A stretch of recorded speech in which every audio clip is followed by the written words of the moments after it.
नमस्कार। आइए बात कर लेते हैं सबसे पहले आपकी कनिष्ठा उंगली के बारे में। कनिष्ठा उंगली और यहाँ सूर्य के पर्व से थोड़ा बहुत आगे निकल करके चली गई है। जितनी भी हाथ की कनिष्ठा उंगली होती हैं और ये अपने आप में सूर्य के पर्व से यदि नीचे रह जाए तो ये व्यक्ति के लिए ज़्यादा बड़ी खराबी नहीं कही जाती, लेकिन थोड़ा सा भी यदि आगे निकल जाती हैं तो ये ऐसी टावर की जब उंगली होती है तो ये व्यक्ति के अंदर किसी न किसी प्रकार की थोड़ी न थोड़ी चिंता देती रहती है। यानी कि कुल मिलाकर के अपने आप में असंतुष्टता के कारण व्यक्ति अपने जीवन के अंदर अपने आप को सही रूप से आकलन नहीं कर पाता। तो कुल मिलाकर के याददाश्त अच्छी है, बुद्धि अच्छी है, व्यवहार अच्छा है, परंतु कहीं ना कहीं में मन में खिन्नता रहती है, ऐसा देखने में आया गया है। अब बात करता हूँ यहाँ सूर्य की उंगली की। सूर्य की उंगली और ये यहाँ पर अगर मैं देखता हूँ तो ये अपने आप में इस प्रकार को दर्शाती है कि व्यक्ति अपने जीवन के अंदर जो मजबूती कहते हैं, जैसे कि घर से इतना सारा सुख धन मिल गया कि व्यक्ति उसके अनुसार जीता रहा, ऐसा कुछ नहीं दिखता। साथ ही साथ यहाँ ये गैप जब हल्का सा बन जाता है तो व्यक्ति चाहकर भी अपने माँ बाप की, अपने माता पिता की सेवा अपने अनुकूल नहीं कर पाता और कई बार तो वैचारिक मतभेद भाई बहनों के साथ भी हो जाते हैं। चलिए बात कर लेते हैं आपकी एक और उंगली की, इसको बोलते हैं शनि की उंगली।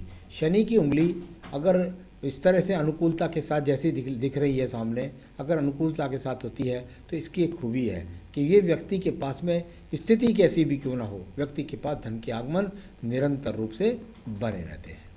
आइए, अभी कोई इस पर बीमारी के संकेत भी यहाँ पर मौजूद नहीं है। तो इन पर बहुत सारे संकेत आते रहते हैं उंगलियों पर, जो वर्तमान में उंगली होती है उसको हमको बोलना पड़ता है।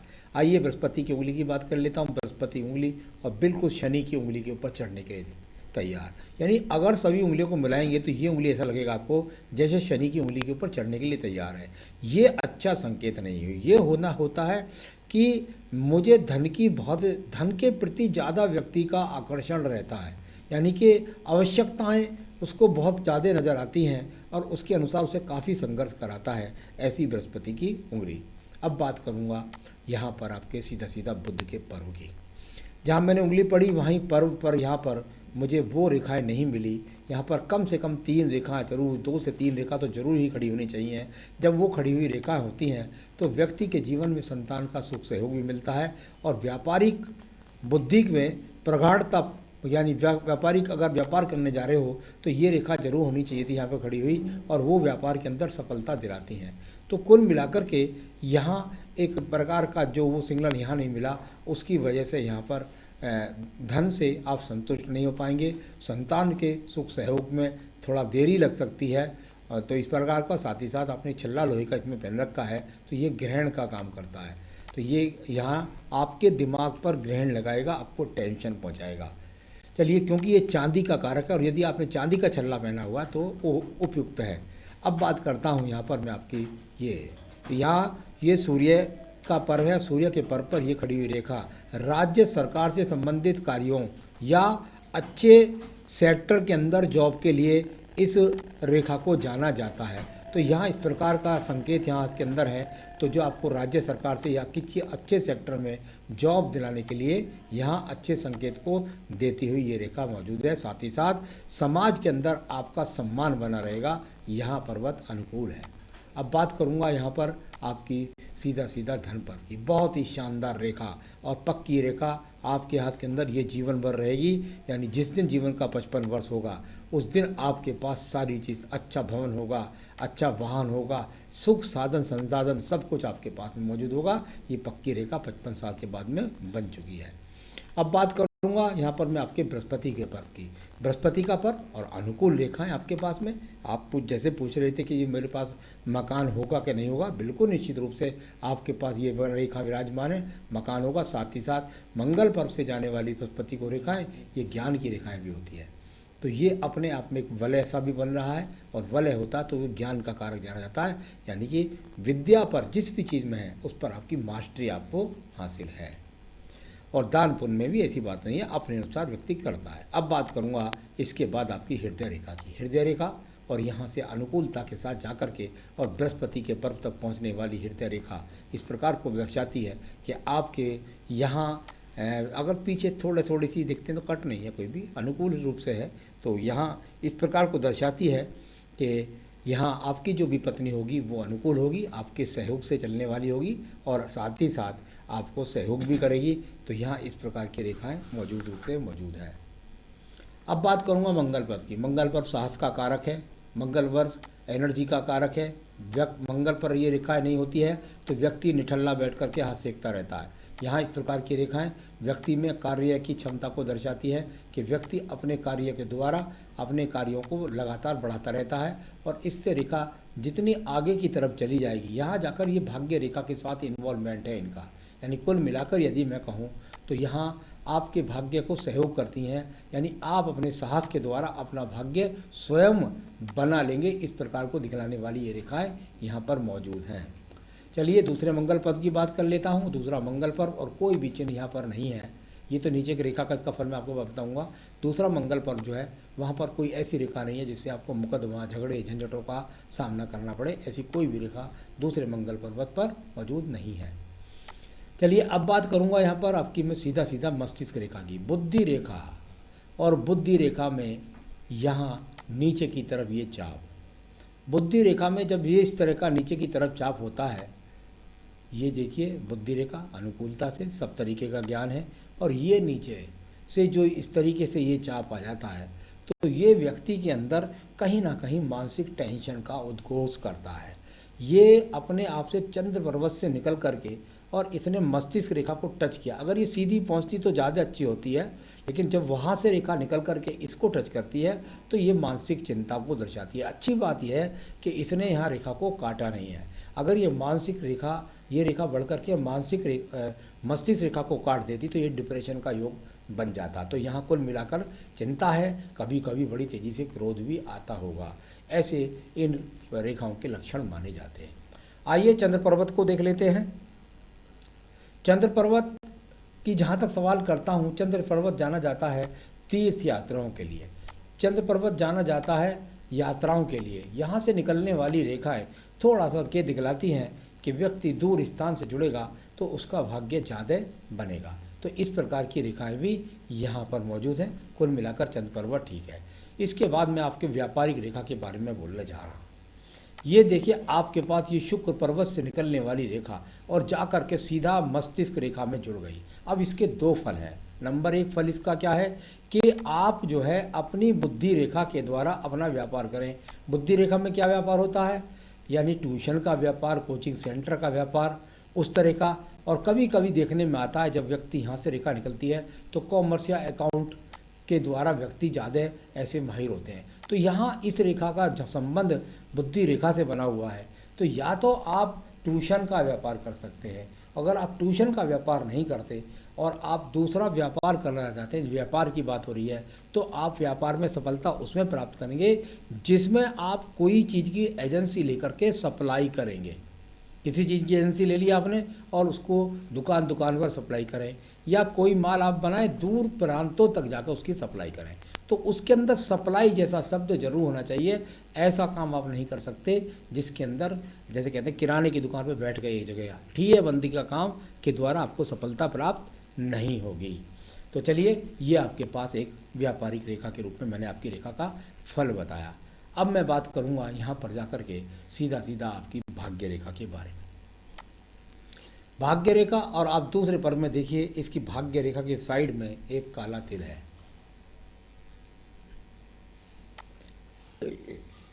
भाग्य रेखा और केतु स्थान पर ये काला चिन्ह, भाग्य स्थान पर जब केतु स्थान पर ये चिन्ह बन जाए, ब्लैक वाला स्पॉट जाए, तो व्यक्ति को कामों में अड़चन, व्यक्ति की प्रगति में अड़चन लगाने वाला ये स्पॉट, ये काला चिन्ह है।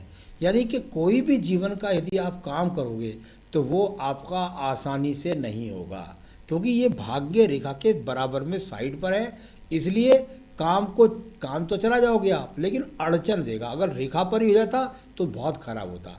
तो यहाँ किसी भी कार्य में आपको बहुत मेहनत करनी पड़ती है और तब जाकर के उसमें सफलता मिलती है। तो ऐसा ही आपके व्यापार में आप आसानी से जब व्यापार करें तो उसके लिए साल भर थोड़ा सब्र करें आराम के साथ में, तब उसके रिजल्ट आने, यानी आपको देरी से संघर्ष सपोर्ट मिलने वाली ये रेखा है। अब बात करता हूँ यहाँ भाग्य रेखा की। ये देखिए भाग्य रेखा और दो भाग्य रेखाओं के साथ और एक ये तीसरी भाग्य रेखा यहाँ से शुरू हुई।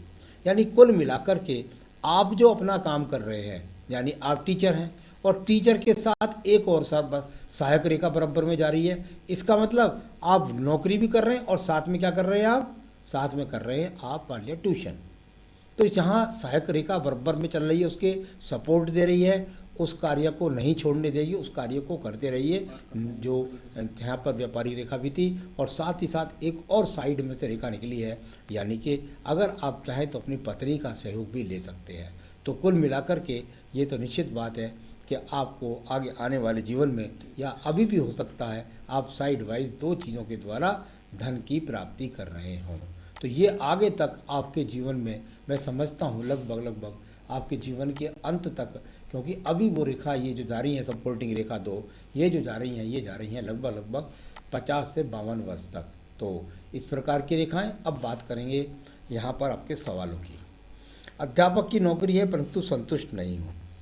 संतुष्ट क्यों नहीं है? क्योंकि वो मस्तिष्क रेखा के आखिर में एक रेखा चाप वाली जो आई थी उसकी वजह से आपको डिप्रेशन योग बना हुआ था। साथ ही साथ आपके हर कार्य में क्योंकि असंतुष्टि का चिन्ह ब्लैक आपके भाग्य रेखा के बराबर में मौजूद है। नई नौकरी या व्यवसाय, ये तो मुझे नहीं पता, लेकिन एक बात मुझे ज़रूर पता है कि आप अपनी इस नौकरी को नहीं छोड़ेंगे और साथ में ही कोई दूसरा व्यवसाय भी आप कर सकते हैं। ये संकेत आपके हाथ के अंदर मौजूद है। नौकरी मत छोड़िए, दूसरा व्यवसाय आप कर सकते हैं और करते भी रहेंगे और वो थोड़ा बहुत सहयोग भी देगा आपको। आपने कहा मानसिक व शारीरिक बीमारी लगी रहती है। मानसिक बीमारी के लिए तो मैंने टेंशन की वो रेखा खोली थी आपको यहाँ पर। शारीरिक बीमारी के लिए मैं अभी बाद में बताने वाला हूँ आपको। तो चलिए, मानसिक के लिए वो है। और यहाँ ये देखिए ये रेखा जाकर शुक्र पर्वत से निकल करके और सीधा सीधा चाप बनाती हुई यहाँ पर निकल गई। तो इसने भी कहा सुख साधन, शुक्र क्या है, अंगूठा क्या है, शुक्र, उस पर क्या है ये चाप, ये कहाँ से गुजरा, मंगल से। यानी कि सुख साधन के लिए तरसते रहना, मेहनत के बाद भी तरसते रहने वाला ये चाप का चिन्ह आपको मानसिक पीड़ा भी देता है।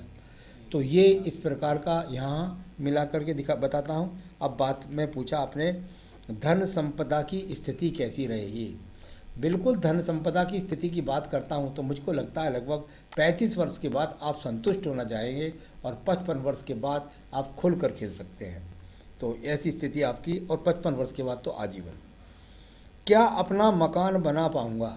यदि मकान बनाने की बात मैं करता हूँ तो देखिए यहाँ आपके पास ऐसा मकान बनाने का जो अवसर था वो, अगर कई बार तो व्यक्ति को जब पैतृक मकान मिलता है तो वो कि उसके संकेत तो मुझे नज़र आए कि आपका घर के मकान में आप रहना चाहे तो रह सकते हैं पिता के में।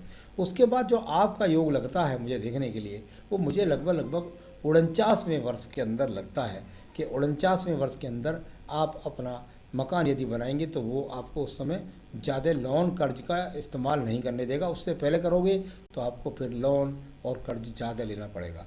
तो यहाँ कुल मिलाकर अच्छा योग जब है। कितनी संतान का योग है आपके हाथ से देखता हूँ तो निश्चित रूप से 2 से 3 संतान का योग यहाँ पर नज़र आता है। तो संतान का सुख सहयोग भी आपको मिलेगा, निश्चिंत रहिएगा। बाकी पत्नी के हाथ से यही ज़्यादा पता लगता है। आइए अब आपकी बात कर लेता हूँ आपके बाद। यहाँ पर देखिए चलिए, और ये शुक्र पर्व है। शुक्र पर्व है, ज़्यादा अच्छी रेखा यहाँ पर नहीं है। यानी संसाधन सामान्य किस्म के आपके पास जो व्यक्ति के पास होते हैं, बीच की श्रेणी के व्यक्ति के पास, वो संसाधन आपके पास सामान्य रूप से बने हुए हैं। अब बात करेंगे आयु रेखा की। यहाँ पर देख लेते हैं पहले, इसके बाद दूसरे हाथ में आपका सवाल भी है कि मेरी आयु रेखा कितनी। तो चलिए ज़रा मैं और जगह से देखता हूँ। आइए आपकी आयु रेखा मैं यहाँ पर देखता हूँ तो देखिए इसका गणन करना कितना बढ़िया ज़रूरी होता है। आपको मैं सिखला भी देता हूँ कि इतनी समय तक बन चुकी है। ये आयु रेखा जो आप हाथ में देख रहे हैं, इसका जोड़ यहाँ पर अगर देखते हैं तो ये 62 वर्ष है। ये अलग अलग हाथ के अनुसार अलग अलग होते हैं। आपके हाथ का चाप ज़्यादा बड़ा है तो यहाँ 62 बैठेगा, किसी का यहाँ 55 भी बैठता है। तो यहाँ आपका ये 62। दूसरी बात, अगर आप देखें तो आपकी हृदय रेखा जो है उसका जो जोड़ है वो जाकर के यहाँ बैठता है लगभग जाकर के 90 वर्ष। ये 90 वर्ष हो गया। ये इस तरह जोड़ लगता है, हालांकि मैं किसी को बताता नहीं हूँ, लेकिन आपकी तसल्ली के लिए। और तीसरी रेखा जो आपकी मस्तिष्क रेखा है, ये इसका जो जोड़ बैठता है, ये यहाँ पर बैठता है 70 वर्ष। 9 और 6 15, 5 20 2 22, 2 और ये 3 7 21, 3 7 21। अभी वर्तमान में आपकी 77 साल की आयु है, और ये रेखाएं जो और आगे बढ़ जाएंगी, या मान लिया आपकी आयु रेखा ही जाकर के भाग्य रेखा में मिल जाए, ऐसा भी संभव होता है बहुत बार, और ये होगा भी जरूरी। और ये कवच वाली रेखा बराबर में भी है। तो यहाँ अभी वर्तमान में आपकी 77 साल की आयु है, जो आगे भी बढ़ती रहती है, तो ज़्यादा टेंशन की जरूरत नहीं। अभी आपकी केवल 33 वर्ष की आयु है, और मैंने हजारों हाथों लाखों हाथों में देखा है आयु रेखा को बढ़ते हुए। तो कुल मिलाकर के आपकी सारी रेखाओं के बारे में, पर्वों के बारे में, सभी सवालों का जवाब मैंने आपको दे दिया है। मैं ज़रूर चाहूँगा कि आप थोड़ा मानसिक और शारीरिक रूप से आप जो डरे हुए हैं, कोई बहुत बड़ी संकट की रेखा शारीरिक रूप पर यहाँ कहीं से कहीं तक भी नहीं है। तो आप डरे नहीं, आपके मन के अंदर भय रहता है, कहीं काले तिल को देख करके, आयु रेखा को देख करके, कहीं मानसिक रेखा के चाप के रूप में, कभी बुद्ध की लंबाई थोड़ी सी ज़्यादा है, तो आपके मन के अंदर बहुत ज़्यादा कुंठा चलती रहती है, उसको ठीक कर लेते हैं। आइए और जीवन का आनंद लीजिए। देखिए, सबसे पहले आपको यहाँ पर एक बेहतरीन सा पुखराज पहनना चाहिए इस उंगली के अंदर। वहाँ चांदी का चल्ला आपने पहन रखा है तो बस पहन ही रखिए। तो यहाँ पर आप चाहो तो एक पन्ना पहन सकते हैं, लेकिन आपको पुखराज पहनना है। अगर 2 रत्न पहन सकते हैं तो पन्ना और पुखराज पहनना है। तो ये आपको यहाँ बेहतरीन सा पुखराज पहन लीजिए। आपको मिल जाता है, ठीक है, नहीं मिलता है तो आप मुझसे संपर्क कर सकते हैं, मैं आपके पास तक पहुँचा भी सकता हूँ। तो यहाँ एक प्रकार का इस कनिष्ठा उंगली में थोड़ा सा यहाँ गैप है, तो ज़रा पत्नी के साथ संबंधों में थोड़ा सा थोड़ी ध्यान रखिए, उनसे वैचारिक मतभेद ना हो। कई बार ये जब चिन्ह होता है तो विवाह देरी से भी करवाता है। तो चलिए, पुखराज आपको पहनना है। साथ ही साथ मानसिक चिंतन के लिए, मानसिक जीत के लिए क्या करना है, संकट नाशन गणेश स्रोत, संकट नाशन गणेश स्रोत आप रोजाना अपनी पूजा में शामिल कर लीजिए। और एक मंत्र है, ओम होम जू सहा, ओम होम जू सहा। तो उसको मंत्र की माला का एक जाप कर लीजिए, या एक ओम गम गणपते विघ्न विनाशने नमः, ओम गम गणपते विघ्न विनाशने नमः, इस मंत्र की माला का जाप, इनमें से किसी भी माला का जाप। और संकट नाशन गणेश स्रोत पढ़े, पुखराज पहने, पन्ना पहने, और जीवन को सुखी बनाए। नमस्कार।